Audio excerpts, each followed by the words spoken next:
Karen menemukan sebuah tubuh perempuan di semak belukar yang tak jauh dari area hutan.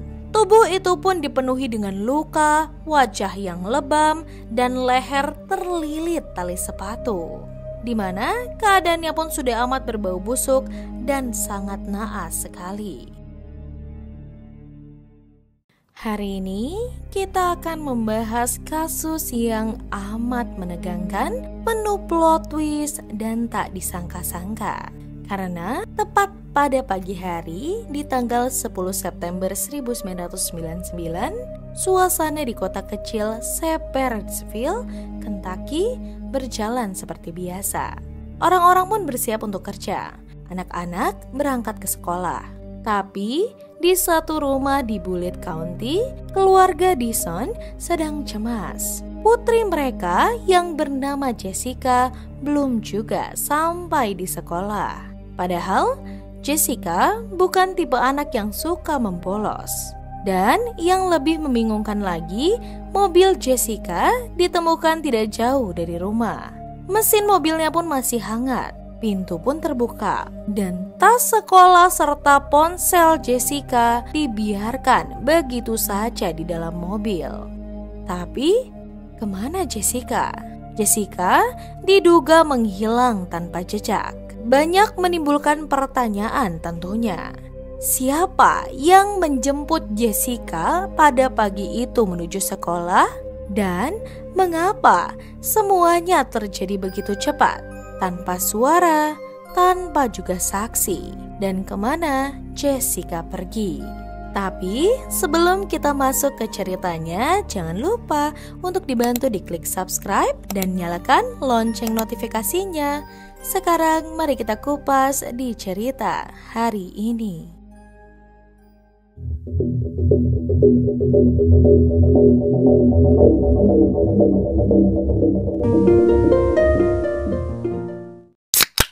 Jessica Dawn Dixon lahir pada 2 Mei 1982. Ia lahir di Shepherdsville, Kentucky, Amerika Serikat.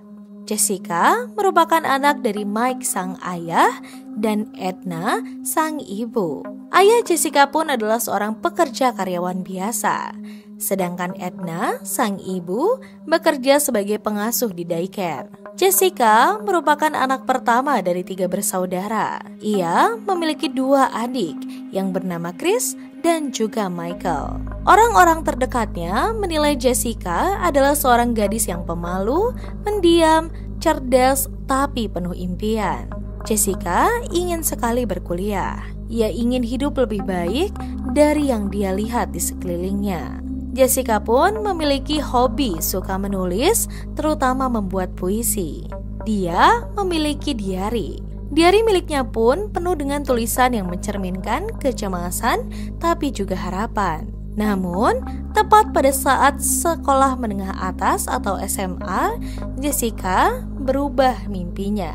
Di mana pada saat itu ia tiba-tiba ingin menjadi seorang dokter hewan. Keinginan Jessica pun berkembang saat ia bergabung bersama relawan pencinta hewan pada waktu itu.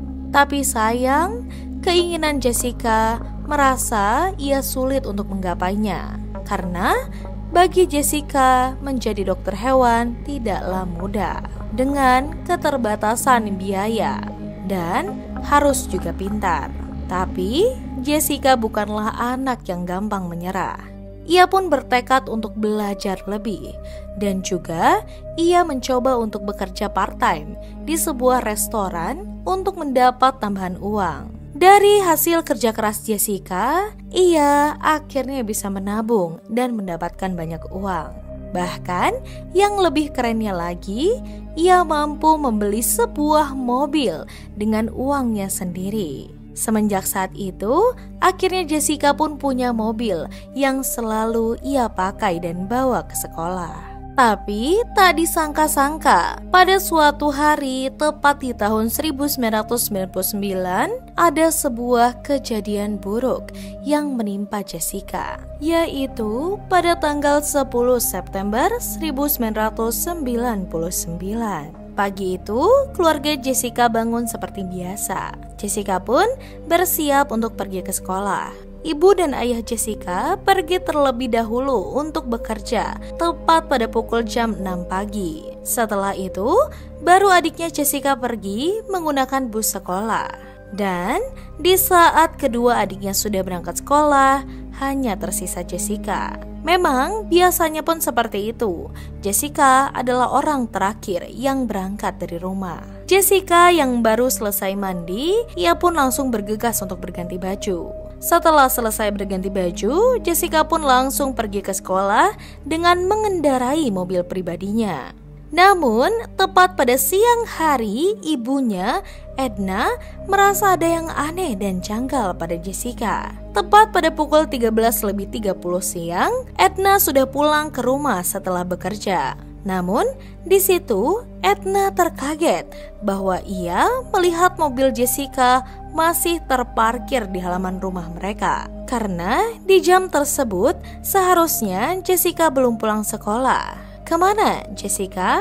Apakah dia tidak sekolah? Pemikiran Edna. Edna pun memastikan dan ia masuk ke dalam rumah dan mencari-cari Jessica. Tapi setelah dicari ke sana kemari, Jessica pun tidak terlihat. Lalu setelah Edna berpikir, apa mungkin tadi Jessica berangkat ke sekolah tidak jadi menggunakan mobil, tapi Mike, ayah Jessica, yang mengantarnya. Edna pun akhirnya langsung menelepon Mike untuk mengkonfirmasi apakah Mike mengantarkan Jessica pagi tadi. Dan Mike pun menjawab, "Tidak, aku tidak berangkat bersamanya," ujar Mike. Di situ Edna pun menggernyit. Jadi kalau Jessica berangkat bersama rekannya, biasanya pun Jessica selalu pamit. Tapi pagi itu dia hanya pergi begitu saja. Tapi di satu sisi, Mike pun berkata dan mencoba menenangkan Edna bahwa mungkin Jessica lupa untuk mengabari atau ia sibuk saat pergi sekolah. Nanti juga ia akan pulang. Kamu tunggu saja. Setelah Mike mencoba menenangkan Edna,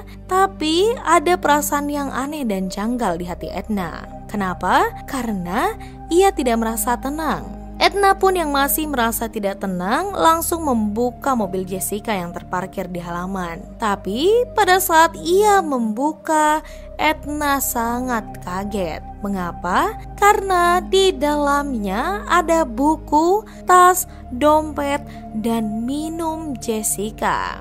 Alias semua barang-barang yang biasa Jessica bawa ke sekolah, semuanya ada di mobil.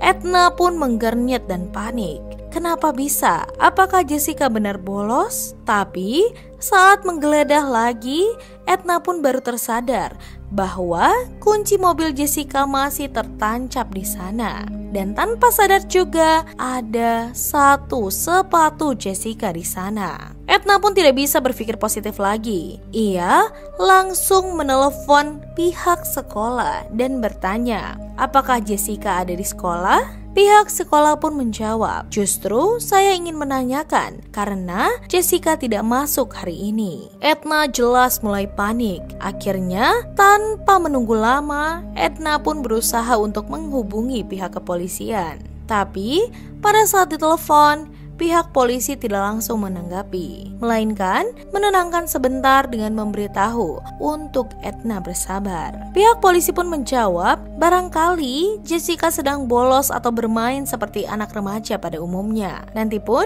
Jessica akan pulang dengan sendirinya. Tapi jika sampai 24 jam Jessica belum pulang, ibu bisa kembali dan menghubungi kami lagi, ujar pihak kepolisian. Tapi setelah Edna pun melapor ke polisi dan polisi pun sama menyuruhnya untuk tenang, Edna merupakan seorang ibu yang merasa masih ada yang aneh dan janggal. Edna yang menyuruh Mike untuk pulang dan akhirnya Mike pun pulang mengajak Mike untuk mencoba mencari Jessica dengan mendatangi langsung teman-temannya satu persatu. Tapi setelah dilakukan pencarian ke rumah temannya satu-satu, hasilnya pun tetap nihil, tidak membuahkan hasil apapun. Dari situ, Edna dan Mike pun mulai amat panik dan akhirnya mereka membuat sebuah flyer atau brosur terkait anak mereka, Jessica, yang hilang. tapi tetap saja di hari itu tidak membuahkan hasil. Seiring berjalannya waktu, akhirnya setelah 24 jam juga berlalu, Etna pun kembali lagi ke kantor polisi untuk membuat laporan kehilangan anaknya. Dan dari situ, polisi pun langsung menanggapi dengan serius dan menginvestigasinya lebih lanjut. Polisi pertama langsung mengunjungi rumah Jessica, dan juga polisi akhirnya menemukan mobil Jessica yang terparkir di halaman. Polisi pun mengecek mobil tersebut, dan ternyata di jok mobil terdapat sebuah tas ransel, buku, dan yang lebih mengejutkan lagi, di bawah kursi driver yang mungkin sulit terlihat oleh ibu Jessica sebelumnya, terdapat sebuah ponsel, yang dimana di ponsel atau layar tersebut tertulis angka 911. Ternyata Jessica sedang meminta bantuan, tapi ia belum sempat menekan. Dan polisi pun akhirnya membaca kasus ini atau mengungkapkan kasus ini sebagai penculikan. Polisi pun di situ lebih serius lagi dan mengubah arah kasus ini. Polisi menginterogasi satu persatu tetangga di sekitar situ untuk menemukan sebuah jawaban. Awalnya, polisi sebenarnya tidak menemukan kejanggalan. Namun, setelah ia mewawancarai sebuah keluarga yang bernama keluarga Brooks, muncullah rasa kecurigaan. Kenapa? Karena di saat polisi bertanya terkait Jessica, hampir seluruh keluarga Brooks menjawab, "Maaf Pak, kami tidak tahu. Bahkan kami sudah 1 tahun tidak bertemu atau melihat Jessica, meski rumah kami berdekatan," ujarnya. Dan disinilah kejanggalan dan keraguan pun muncul. Kenapa? Karena di satu sisi ada salah satu keluarga Brooks yang bernama Bucky. Ia mengaku ia melihat Jessica di hari Jumat kemarin, dan ia melihat Jessica di rumahnya. Ia pun berkata, ia melihat Jessica sedang bersiap-siap dan melihat dia seperti sedang menelepon seseorang. Dari situ, polisi pun timbul rasa kecurigaan karena pengakuan Bucky berbeda dengan pengakuan keluarganya. Tapi tetap saja, polisi tidak bisa memaksakan atau menuduh ia sebagai tersangka karena belum adanya cukup bukti. Akhirnya, setelah berhari-hari, polisi pun masih tidak menemukan hasil yang baik. Masyarakat yang menilai kasus ini pun sebenarnya agak kesal, apalagi pihak keluarga, karena katanya penanganan kasus ini sejak awal tidaklah baik, karena TKP pun tidak dipasang garis polisi sama sekali. Bahkan yang lebih parahnya, warga sempat memegang dan membuka mobil Jessica sebelum polisi datang, dan itu jelas menimbulkan rasa ketidakpuasan dari pihak keluarga dan juga masyarakat. Tapi polisi pun tetap bekerja dan menginvestigasi lebih lanjut.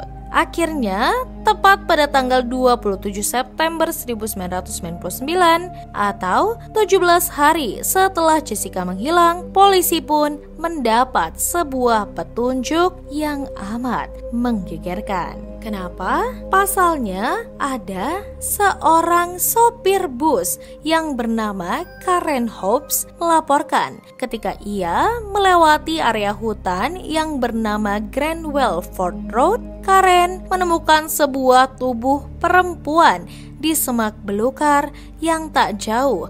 Apalagi pihak keluarga amat sangat terpukul. Jessica yang sebelumnya diperkirakan ia masih hidup, tapi naasnya ditemukan dalam keadaan tewas. Dan dari hasil autopsi tersebut pun menunjukkan bahwa kematian Jessica dengan cara dicekik. Tapi yang lebih mengejutkan dan naas, ternyata diperkirakan Jessica masih hidup selama 2-3 hari setelah penculikan. Artinya, Jessica telah disekap lebih dari 48 jam sebelum dibunuh. Luka-luka di tubuh Jessica pun menunjukkan adanya trauma fisik. Dan yang lebih menyakitkan lagi di sini karena ternyata DNA pelaku tidak bisa diidentifikasi. Setelah penemuan jasad Jessica, tekanan pada polisi pun meningkat. Masyarakat ketakutan dan tidak mau keluar sebelum pembunuh mengerikan Jessica ditemukan.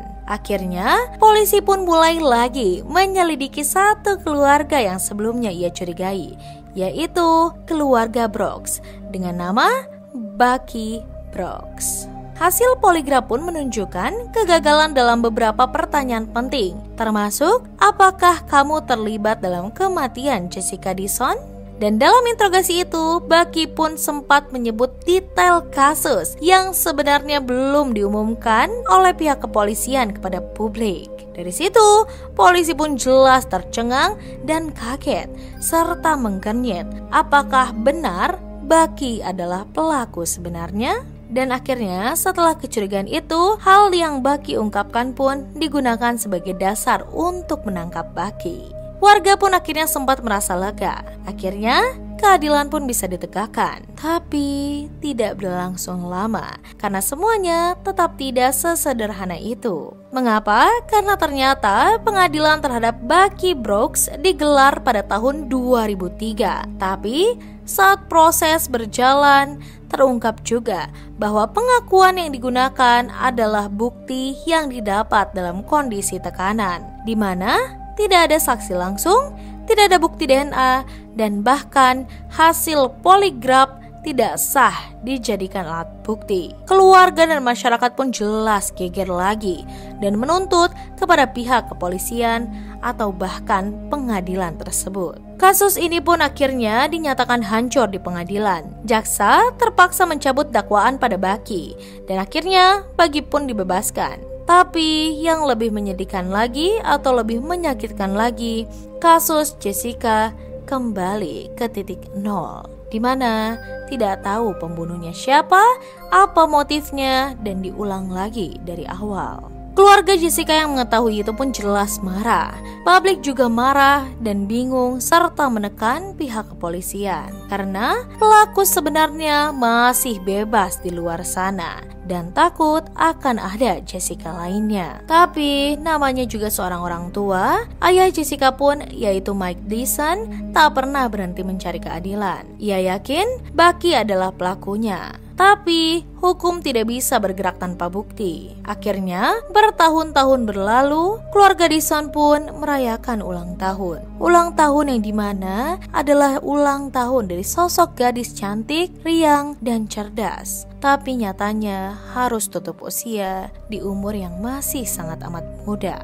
Keluarga Jessica pun setiap tahunnya merayakan ulang tahun Jessica meski Jessica sudah meninggal. Mereka pun menaruh bunga di makamnya dan mereka tidak pernah melupakan sebuah luka yang amat sangat menempel dan sampai detik ini masih menjadi luka tersakit dalam seumur hidup kedua orang tuanya. Setelah hal tersebut, kasus Jessica pun ditunda karena belum adanya saksi atau bukti yang konkret atas pembunuhan atau siapa pembunuh Jessica itu sendiri. Ada juga yang mengatakan bahwa Jessica mungkin memiliki hubungan dengan seseorang yang lebih tua. Ada juga yang mencurigai bahwa ada orang dalam yang melakukan itu padanya. Dan ada juga orang yang menyebut kasus ini berhubungan dengan jaringan gelap di wilayah pedesaan Kentucky. Tapi tetap saja, tanpa bukti nyata, semuanya hanyalah spekulasi. Beberapa investigator, sukarelawan pun mereka menyelidiki kasus ini.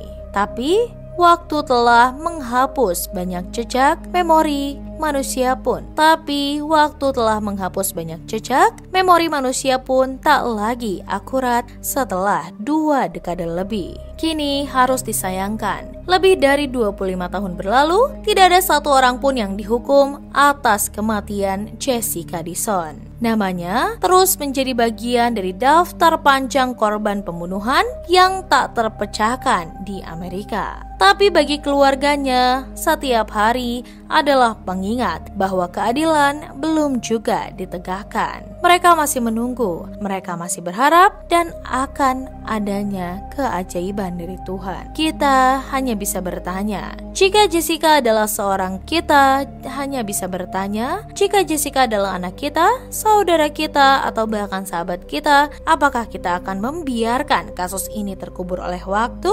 Tentu saja tidak, bukan? Dan dari sini pun akhirnya banyak orang yang bersuara. Dan juga kisah Jessica ini dijadikan sebuah dokumenter film yang berjudul Cold Case File, A Family Secret, di salah satu dokumenter film yang berjudul A Family Secret, dan itu ada di episode 8 season 1, di mana menceritakan tentang Jessica Dixon. Jadi, jika kalian ingin membantu bersuara, tonton filmnya, dengarkan kasus ini baik-baik, dan suarakan, like sebanyak-banyaknya, share sebanyak-banyaknya, dan bagikan agar keadilan bisa ditegakkan untuk keluarga yang ditinggalkan. Dan jika juga kalian tahu sesuatu atau sekecil apapun itu, hubungilah pihak berwenang. Jangan biarkan Jessica Dixon hanya menjadi nama dalam arsip polisi. Dia adalah seseorang, dia adalah korban, dan dia pantas mendapat keadilan. Jadi, bagaimana tanggapan kalian? Tulis di kolom komentar. Serta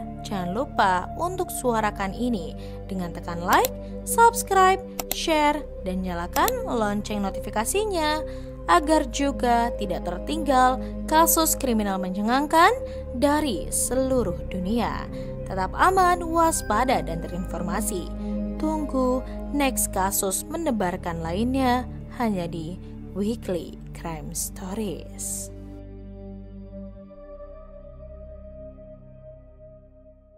Terima kasih.